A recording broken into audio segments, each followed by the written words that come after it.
Cuma berkat firman Tuhan pada sore hari ini. Di dalam nama Tuhan Yesus Kristus, yang siap menerima firman Tuhan bersama-sama kita katakan, amin. Di nama Tuhan, selamat sore Bapak Ibu Saudara. Shalom. Bersyukur pada hari ini karena hari ini adalah hari istimewa sebenarnya bagi kita orang percaya. Tetapi sayang sekali banyak gereja yang seakan-akan tidak memperhatikan bahwa hari ini adalah hari yang sangat istimewa Bapak Ibu. Kenapa? Karena hari ini adalah kita memperingati bagaimana Roh Kudus yang dijanjikan oleh Tuhan Yesus itu dicurahkan kepada murid-muridnya. Kita sebagai orang Kristen kita memperingati hari kelahiran Tuhan, ya, Natal. Kemudian kita juga memperingati hari kematiannya, kebangkitannya, bahkan kenaikannya ke sorga. Tetapi ada banyak gereja yang lupa bahwa hari ini adalah hari yang sangat amat penting. Kenapa? Karena mulainya gereja itu adalah pada saat pencurahan Roh Kudus. Saudara dan saya, kita bisa berada di tempat ini karena saudara dan saya adalah karya daripada Roh Kudus itu sendiri. Pada waktu murid-murid dipenuhi oleh Roh Kudus, kemudian mereka begitu bergairah untuk melayani Tuhan dan mereka berpencar ke sana kemari sampai akhirnya kita juga yang di sini bisa menikmati dan kita juga bisa merasakan kasih daripada Tuhan Yesus. Puji nama Tuhan. Oleh karena itu Bapak Ibu Saudara, sore hari ini saya memberi judul firman Tuhan, mengapa orang percaya perlu Roh Kudus. Ya. Karena kita setiap orang yang percaya kepada Tuhan, kita tahu kita menjalani hidup ini, kita seakan-akan orang yang tidak berdaya. Kita tahu bahwa walaupun kita mempunyai kepandaian, kita mempunyai kekayaan sekalipun, tetapi kalau kita menghadapi hidup ini, rasanya kita tidak mampu. Buktinya, kita melihat pada waktu yang lalu, 2 tahun terakhir ini, berapa banyak orang yang kaya, orang yang pintar, orang dokter-dokter ratusan ribuan saudara yang lewat semua kena COVID. Orang kaya, bahkan orang yang punya pabrik jualan oksigen lewat juga saudara. Itu artinya apa? Manusia tidak berdaya. Makanya kita perlu Roh Kudus dalam kehidupan. Kita melihat bagaimana murid-murid Tuhan Yesus pada waktu mereka pertama kali dipenuhi oleh Roh Kudus, kemudian apa yang terjadi? Hidup mereka berubah sama sekali. Hidup mereka yang tadinya mereka berpikir bahwa sudah tidak ada harapan lagi, tapi akhirnya mereka begitu bergairah untuk melayani Tuhan. Saya undang kita bangkit berdiri bersama-sama Bapak Ibu Saudara, kita akan baca beberapa ayat firman Tuhan dan kita akan aminkan bersama-sama. Karena kita percaya firman Tuhan ini yang kita baca itu akan menguatkan setiap kita. Kisah Para Rasul 2 ayat 1 sampai 13. Kisah Para Rasul 2 ayat 1 sampai 13. Sudah dapat semua? Gak bisa ditampilkan ya? Kisah Para Rasul 2 ayat 1 sampai 13.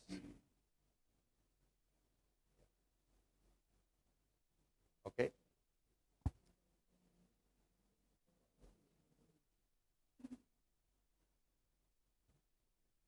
Oke, kita baca saja yang sudah punya, kita baca dari apa yang kita bisa baca ya. Kisah Para Rasul 2 ayat 1 sampai 13. 3, 2, 1, ya. Ketika tiba hari Pentakosta, semua orang percaya berkumpul di satu tempat. Tiba-tiba turunlah dari langit suatu bunyi seperti tiupan angin keras yang memenuhi seluruh rumah di mana mereka duduk. Dan tampaklah kepada mereka lidah-lidah seperti nyala api yang bertebaran dan hinggap pada mereka masing-masing. Maka penuhlah mereka dengan Roh Kudus, lalu mereka mulai berkata-kata dalam bahasa-bahasa lain, seperti yang diberikan oleh Roh itu kepada mereka untuk mengatakannya. Waktu itu di Yerusalem diam orang-orang Yahudi yang saleh dari segala bangsa di bawah kolong langit. Ketika turun bunyi itu, berkerumunlah orang banyak. Mereka bingung karena mereka masing-masing mendengar rasul-rasul itu berkata-kata dalam bahasa mereka sendiri. Mereka semua tercengang-cengang dan heran, lalu berkata, Bukankah mereka semua yang berkata-kata itu orang Galilea? Bagaimana mungkin kita masing-masing mendengar mereka berkata-kata dalam bahasa kita sendiri, yaitu bahasa yang kita pakai di negara asal kita. Kita orang Partia, Media, Elam, penduduk Mesopotamia, Yudea dan Kapadokia, Dokia, Pontus dan Asia, Frigia dan Pamfilia, Mesir dan daerah-daerah Libya yang berkata dengan Kirene, pendatang-pendatang dari Roma, baik orang Yahudi maupun penganut agama Yahudi, orang Kreta dan orang Arab. Kita mendengar mereka berkata-kata dalam bahasa kita sendiri tentang perbuatan-perbuatan besar yang dilakukan Allah. Mereka semuanya tercengang-cengang dan sangat termangu-mangu sambil berkata kepada seorang pada yang lain, apakah artinya ini? Tetapi orang lain menyindir, mereka sedang mabuk oleh anggur manis. Amin. Silakan duduk Bapak Ibu Saudara. Dari bacaan kita tadi ini kita melihat bagaimana Roh Kudus dicurahkan oleh Tuhan sebagai pemenuhan janji daripada Tuhan. Karena Tuhan katakan bahwa Dia tidak akan meninggalkan para muridnya, ya, menjadi yatim piatu. Kita tahu bagaimana Tuhan di dalam Yohanes 14 ayat 26 Dia katakan, tetapi penghibur yaitu Roh Kudus yang akan diutus oleh Bapa dalam namaku, Dialah yang akan mengajarkan segala sesuatu kepadamu dan akan mengingatkan kamu akan semua yang telah Kukatakan kepadamu. Allah tahu, Tuhan Yesus tahu bahwa kita manusia tidak mampu menghadapi hidup ini. Makanya Tuhan memberikan roh penghibur kepada kita. Ya. Jelas Bapak Ibu Saudara, kita sangat membutuhkan Roh Kudus ini di dalam kehidupan kita. Ya, karena kita tahu dalam menghadapi jalan hidup kita ini, ya, kita mempunyai keterbatasan. Oleh karena itu, setiap kita membutuhkan Roh Kudus. Roh Kudus itu siapa? Roh Kudus itu adalah Allah itu sendiri. Saudara, secara fisik kita sudah menyaksikan bagaimana Tuhan kita, Yesus Kristus, naik ke sorga melalui firman Tuhan yang kita imani ini. Ada banyak orang yang melihat bahwa Tuhan Yesus naik ke sorga. Dan itu yang kita imani juga. Tetapi walaupun Dia sudah naik ke sorga, Dia tetap ada bersama-sama kita, yaitu melalui Roh Kudus. Dan itu adalah pribadi daripada Allah itu sendiri. Dan kita bersyukur pada saat kita percaya kepada Tuhan, pada saat itu juga saudara dan saya, kita dikatakan dipenuhi oleh Roh Kudus. Bapak Ibu Saudara, sore hari ini kita akan melihat bagaimana, mengapa kita perlu Roh Kudus. Ya, kita tahu, kembali lagi saya katakan, kita tidak mampu untuk menghadapi hidup, menjalani hidup ini dengan kekuatan kita sendiri. Karena kita adalah manusia yang sangat rentan, ya. Buktinya kita begitu gampang, ya, menjadi sedih, begitu gampang menjadi marah, begitu gampang, ya, membuat sesuatu yang sebenarnya tidak perlu kita lakukan. Oleh karena itu kita sebagai orang percaya, kita bersyukur. Tuhan memperhatikan sampai sedetail-detailnya bahwa kita manusia membutuhkan Tuhan. Oleh karena itu, Allah mengirimkan Roh Kudus-Nya untuk mendampingi saudara dan saya. Ya. Yang pertama Bapak Ibu Saudara, kenapa kita perlu Roh Kudus? Karena Roh Kudus akan memampukan setiap kita untuk mengerti kehendak Allah di dalam kehidupan ini. Ya. Tuhan ingin Bapak Ibu Saudara dan saya, kita hidup di dalam iman kepada Dia. Saudara dan saya sudah dipilih oleh Tuhan, bahkan Dia rela mati bagi kita. Dia ingin agar setiap kita, ya, mengerti kehendak Allah di dalam kehidupan kita. Kita yang manusia yang berdosa itu tadinya kita hidup di dalam kekelaman dosa, lalu Allah mau mati bagi saudara dan saya.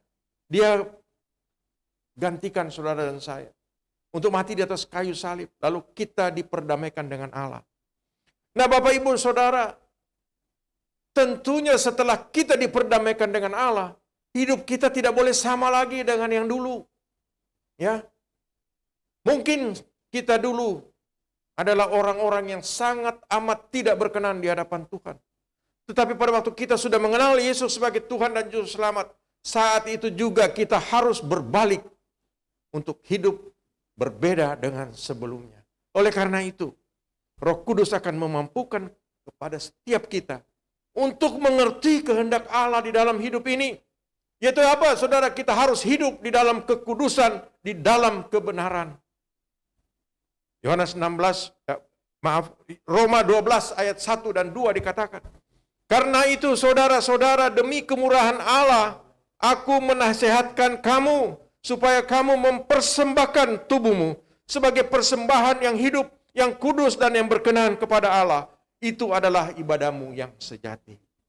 Janganlah kamu menjadi serupa dengan dunia ini, tetapi berubahlah oleh pembaharuan budimu, sehingga kamu dapat membedakan manakah kehendak Allah, apa yang baik, yang berkenan kepada Allah, dan yang sempurna.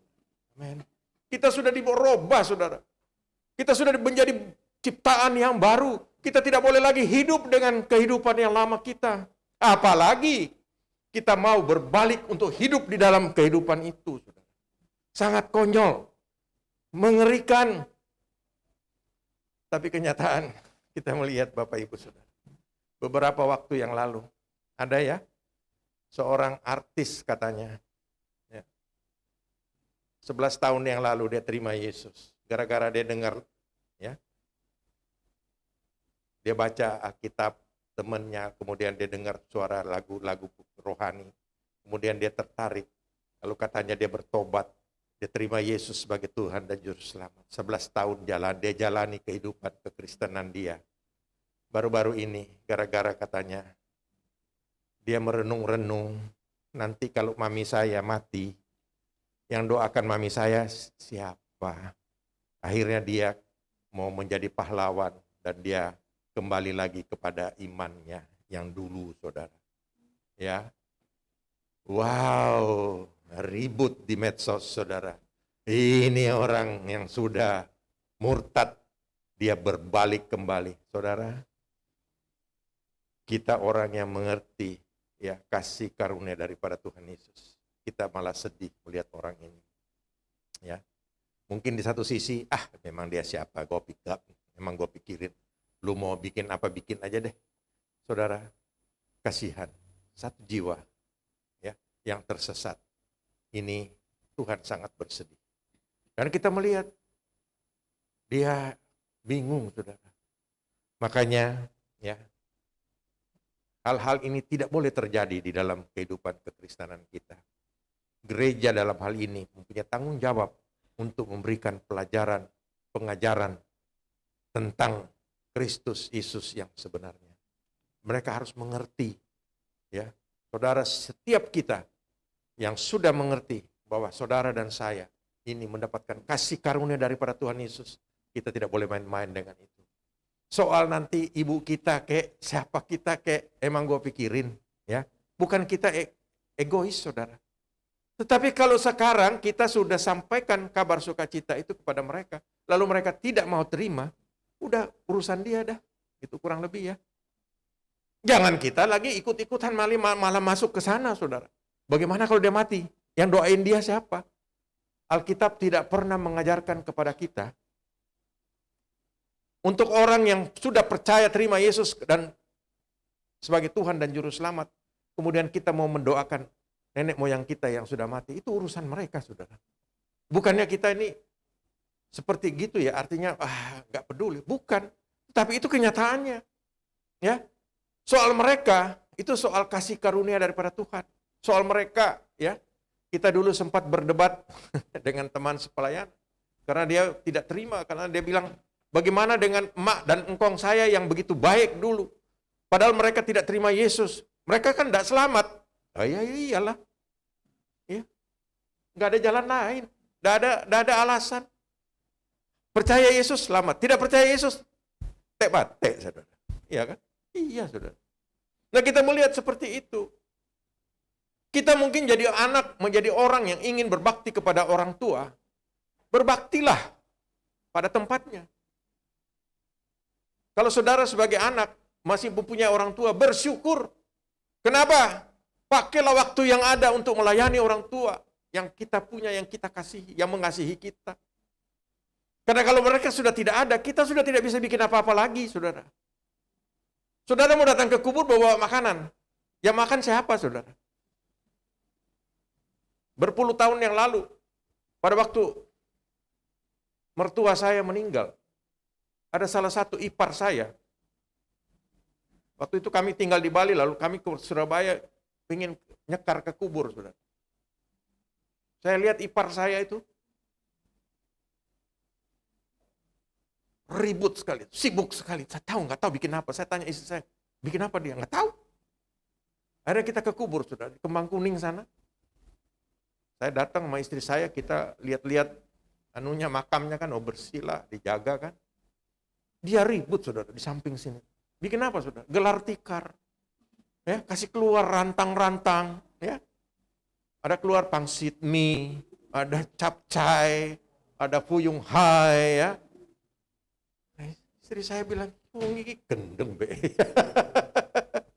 Nah iya, buat siapa itu, saudara? Ya, kita tidak perlu seperti itu.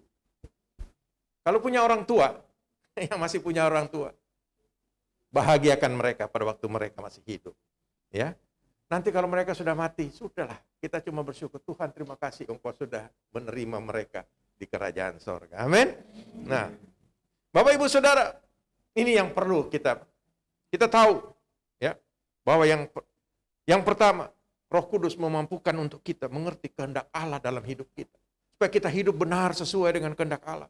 Kita dulu berdosa, kita sudah diselamatkan oleh Tuhan. Jangan sampai kita berbalik lagi hidup di dalam dosa. Amin. Yang berikutnya, Roh Kudus mengubah karakter kita, gaya hidup kita. Setiap manusia cenderung berbuat dosa, saudara. Tidak ada satupun manusia yang tidak pernah berbuat dosa. Dari kecil dia mulai melakukan hal-hal yang kecil. Lama-lama itu menjadi habit dia. Akhirnya dia dengan entengnya melakukan dosa.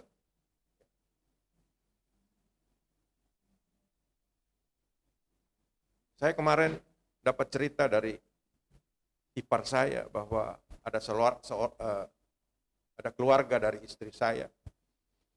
Itu mereka sudah menikah, sudah punya anak, sudah punya cucu, saudara. Ya. Suaminya itu masih sering taruh tangan, saudara, istrinya. Sampai berdarah-darah katanya. Saya sampai nggak masuk akal begitu, saudara. Saya sampai tanya sama saya, ini baru-baru ini? Iya, baru-baru ini. Sampai berdarah-darah. Kita melihat ini adalah orang yang tidak berubah karakternya. Padahal pada waktu saudara dan saya kita dipenuhi oleh Roh Kudus akan mengubah karakter kita. Kalau kita tadinya suka berbuat dosa, kita akan tidak suka lagi berbuat dosa. Ya. Galatia 5 ayat 16 dikatakan, maksudku ialah hiduplah oleh Roh, maka kamu tidak akan menuruti keinginan daging. Kita manusia selalu maunya hidup dengan memenuhi keinginan daging. Kita selalu mau melakukan dosa. Oleh karena itu Bapak Ibu Saudara, kita perlu, amat sangat perlu Roh Kudus. Karena saya percaya pada waktu Roh Kudus menguasai hidup kita, kita akan berbalik, ya, hidup kita yang dulunya hidup penuh dengan dosa, kita akan mencari kehidupan yang penuh dengan kesucian daripada Allah kita. Karena Allah kita itu adalah Allah yang suci. Ya, Bapak Ibu Saudara, jangan sampai kita masih hidup di dalam dosa. Kita harus tahu Roh Kudus itu diberikan kepada kita. Tuhan tahu manusia sangat amat lemah. Oleh karena itu Roh Kudus perlu untuk kita diajarkan untuk hidup benar sesuai kehendak Tuhan. Ya, kemudian kita melihat di sini ayat 18, akan tetapi jikalau kamu memberi dirimu dipimpin oleh Roh, maka kamu tidak hidup di bawah hukum Taurat. Kita tahu hukum Taurat ini adalah berbicara tentang dosa. Kalau kita terus hidup di dalam dosa, maka saudara dan saya, hidup kita ini tidak ada artinya. Ya, oleh karena itu, mari setiap kita kita hidup di dalam anugerah Tuhan melalui berkat Roh Kudus yang merubah hidup kita, merubah karakter kita. Kalau tadinya kita ini orang yang begitu, contoh saya, dia dari muda sampai tua begitu-begitu. Ini dia belum pernah dijamah oleh Roh Kudus. Tapi saya yakin pada waktu kita dijamah oleh Roh Kudus, hidup kita akan dirubah oleh Tuhan. Ya. Berikutnya Bapak Ibu Saudara, Roh Kudus memampukan kita untuk menghadapi segala perkara di dalam hidup kita. Saudara, di dalam menjalani hidup ini, terkadang kita harus menghadapi banyak tantangan. Apa itu persoalan rumah tangga, persoalan ekonomi, ya, mungkin masalah pekerjaan. Ada banyak tantangan yang harus kita hadapi. Tapi kita percaya, Roh Kudus akan memampukan setiap kita untuk menghadapi setiap perkara itu. Karena Tuhan sudah mempersiapkan Roh Kudus itu untuk selalu meng-backup setiap kita, asal kita mau betul-betul berharap kepada Tuhan. Roma 8 ayat 26 dikatakan, demikian juga Roh membantu kita dalam kelemahan kita. Sebab kita tidak tahu bagaimana sebenarnya harus berdoa. Tetapi Roh sendiri berdoa untuk kita kepada Allah dengan keluhan-keluhan yang tidak terucapkan. Dan Allah yang menyelidiki hati nurani mengetahui maksud Roh itu, yaitu bahwa Ia sesuai dengan kehendak Allah berdoa untuk orang-orang kudus. Amin. Saudara, di sini dikatakan dia berdoa untuk orang-orang kudus. Artinya apa? Makanya tadi sebelum itu kita katakan kita harus berubah. Nah, saudara dan saya, kita harus berubah hidup kita sehingga kita layak disebut sebagai orang-orang kudus. Dan apabila kita sudah mendapatkan kategori itu sebagai orang kudus, orang yang sudah dibenarkan oleh Tuhan, pada saat saudara dan saya kita menghadapi masalah, kita pasti akan ditolong oleh Roh itu sendiri. Bahkan dikatakan bahwa dia akan berdoa untuk kita. Di saat kita tidak sanggup lagi untuk berdoa, kita sudah tidak tahu mau berdoa apa lagi. Tapi Roh yang ada dalam kita, dia tahu kebutuhan kita. Dan dia akan berdoa kepada Tuhan. Dan Allah tahu apa yang kita butuhkan. Ini hal yang supranatural Bapak Ibu Saudara. Yang tidak mungkin kita akan dapat di luar Kristus. Oleh karena itu, mari setiap kita benar-benar ya bersandar sepenuhnya kepada Roh Kudus. Karena kita tahu kalau tanpa Roh Kudus di dalam kehidupan kita ini, kita tidak akan mampu berbuat apa-apa. Ya, saya percaya di dalam hidup setiap kita, pengalaman hidup kita, pada waktu kita sedang menghadapi masalah, ada persoalan di dalam kehidupan kita, di saat kita akhirnya tidak bisa berbuat apa-apa lagi, kita mungkin hanya bisa berdiam diri. Saya percaya saat itu, Bapak Ibu Saudara, pernah merasakan bagaimana Tuhan menjawab doa. Amin. Saya sering begitu, saudara. Seakan-akan Tuhan, aku sudah tidak mampu lagi. Bagaimana aku harus melakukan itu? Dari sejak saya muda, saudara. Seakan-akan saya tidak bisa ambil satu keputusan. Ya. Tetapi saya selalu bersandar kepada Roh Kudus ini. Karena saya tahu dia adalah Allahku yang sangat memperhatikan aku. Kadang-kadang di dalam kita menghadapi hidup ini, kita harus mengambil satu putusan. Apa yang harus saya lakukan? Apakah keputusan ini benar apa salah? Kita tidak bisa berbuat apa-apa lagi. Kita mungkin hanya bisa berdiam diri. Tapi pada saat itu firman Tuhan katakan, Roh itu akan membantu kita. Memberikan kepada kita di dalam kelemahan kita. Memberikan kepada kita jalan keluar. Amin. Saudara, saya sering kali menjalani hidup ini. Saya menghadapi hal-hal yang seperti itu. Dan saya hanya bisa berdiam diri. Kemudian saya berserah kepada Tuhan. Ya. Pada waktu kita berserah. Ya, akan ada istilah. Pada waktu kita angkat tangan, Tuhan turun tangan. Saudara. Artinya kita berserah kepada Dia. Saudara, Tuhan itu tidak pernah terlambat untuk memberikan pertolongan kepada setiap anak-anaknya yang selalu berharap kepada Dia. Amin. Kelihatannya sudah jalan buntu, saudara. Tidak ada harapan lagi. Tapi pada saat itu, di saat kita berserah kepada Tuhan, ada saja mujizat yang terjadi. Kenapa? Karena itu tadi, Roh Kudus yang ada di dalam kita. Dia ya berkomunikasi langsung dengan Allah Bapa, dan Allah Bapa yang sangat mengasihi saudara dan saya, Dia akan memberikan jalan keluar dalam setiap persoalan kita. Amin. Berikutnya Bapak Ibu Saudara, Roh Kudus mendorong dan memampukan kita untuk kita bergairah melayani Tuhan. Amin. Pak, kok selalu sih Pak melayani Tuhan? Saudara dan saya, tugas kita ini ya sebagai orang yang percaya, saudara sudah mendapatkan kasih karunia daripada Tuhan. Sebagai balas kasih kita kepada Tuhan, yaitu kita melayani Dia. Itu aja jawabannya. Kenapa selalu? Ya, karena Tuhan sendiri katakan kan. Ya, dalam kisah para rasul 1 ayat 8 Tuhan Yesus katakan, kamu akan menerima kuasa apabila Roh Kudus turun ke atas kamu. Kamu akan menjadi saksiku di mana saudara? Yerusalem, Yudea, Samaria, dan seluruh dunia. Tuhan pesannya itu pada waktu engkau dipenuhi oleh Roh Kudus, kamu mempunyai kuasa. Dan kuasa itu untuk apa? Menyampaikan kabar sukacita itu kepada seluruh dunia bahkan. Ya. Kita bersyukur saat ini kita hidup di dunia yang tidak terbatas lagi. Zaman dulu kalau kita mau melayani seseorang rasanya susah banget. Ya. Saya ingat tahun 70 pada waktu itu ada pembukaan lowongan kerja, saudara. Ya. Lowongan kerja di Papua.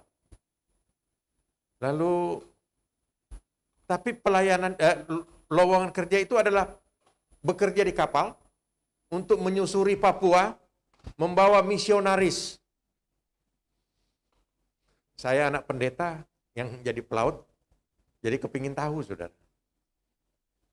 Saya pergi ke PT PAL sana yang sedang membangun kapal itu, karena mereka berpikir bahwa di Papua sana sulit nanti kalau sampai kapal, zaman tahun 70 ya, susah, beda dengan zaman sekarang. Jadi mereka membangun kapal itu, kapal dari semen, saudara. Ya, biasanya kan kapal itu dari kayu atau besi. Ini kapal ini semen, dan karena waktu itu saya juga tahu berita itu, jadi penasaran, saudara. Lalu saya ngomong sama papi saya, Pap, ini ada ini, pengen nyoba juga ya. Boleh katanya, coba aja. Sekalian kamu bekerja, hobimu di laut, bekerja melayani Tuhan, coba. Nah, saya pergi lihat, saudara. Nah, karena pengetahuan yang saya punya, dan saya melihat konstruksi dari kapal itu, saya mulai berpikir, saudara. Ini nyampe enggak ya di Papua? Ini bisa-bisa tenggelam di tengah jalan ini, saudara. Ya, karena lihat konstruksinya. Tapi hati ini ingin, saudara, supaya bisa melayani ya, dengan cara sambil bekerja melayani. Lalu apa yang terjadi? Ya sudah, saya daftar aja. Saya nggak tahu diterima apa tidak. Tapi kemudian saya dengar beritanya, pas waktu itu saya lagi kapal saya masuk di Surabaya, dan ada peluncuran daripada kapal itu. Akan diluncurkan di PT PAL sana. Saya lupa tahunnya, tahun 70 apa 71 begitu. Pada waktu peluncuran, saudara, apa yang saya takutkan terjadi, saudara. Begitu diluncurkan, masuk di air, kapalnya guling. Urung nang Papua. Saya bilang, wah berarti bukan itu panggilan saya ya, di nama Tuhan. Ya kapalnya terguling, saudara. Tujuannya mungkin pakai semen itu, perkiraan di sana kan awet, tidak perlu piara tidak perlu sering-sering naik dok. Ya karena kalau kapal besi itu pasti dimakan karat ya, dimakan ya begitulah. Tapi akhirnya tidak. Nah, puji nama Tuhan. Tapi saya waktu itu sudah rindu untuk melayani Tuhan. Ya, sore hari ini Tuhan mengingatkan kepada kita, saudara dan saya, kita sudah dipenuhi Roh Kudus. Karena itu setiap kita harus bergairah untuk melayani Tuhan. Roma 12 ayat ke-11 dikatakan, janganlah hendaknya kerajinanmu kendor, biarlah rohmu menyala-nyala dan layanilah Tuhan. Amin. Kita perlu Roh Kudus itu di dalam kehidupan kita, dan roh itu harus menyala-nyala di dalam kehidupan kita dan men-trigger roh kita, kemudian kita mulai melayani Tuhan dengan sungguh-sungguh, Bapak Ibu Saudara. Kita menjadi saksi bagi banyak orang, menceritakan bagaimana Yesus itu yang adalah Allah itu sendiri kemudian menjadi manusia dan dia rela mati bagi kita untuk memperdamaikan kita dengan Allah. Karena dosa daripada Adam dan Hawa kita sampai sudah terbuang, Saudara. Kita hidup susah semua ini. Tapi kita bersyukur oleh Allah kita, Yesus Kristus, sudah diperdamaikan. Dan kita menjadi anak-anak Allah. Karena itu Bapak Ibu Saudara, mari kita harus berubah hidup kita karena Roh Kudus ada di dalam kehidupan kita. Kita rajin dan kita bersemangat untuk melayani Tuhan. Dan setiap kita yang ada, khususnya ada yang di tempat ini pada malam hari ini, mari kita semua tertanam di tempat ini untuk kita melayani Tuhan.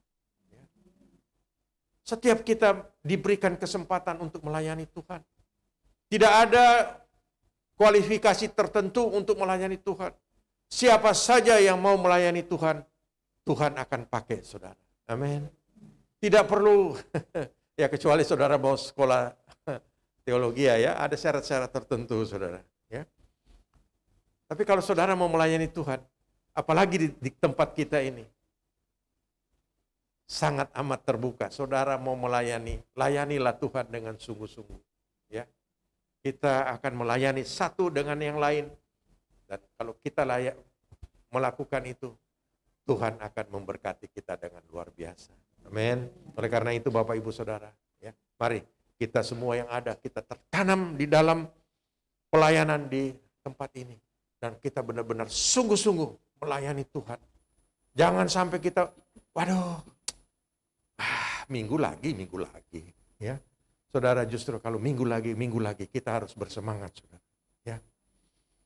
Ini saya mau katakan, saya saat ini dengan usia saya yang sweet 70, saya semakin bergairah melayani Tuhan.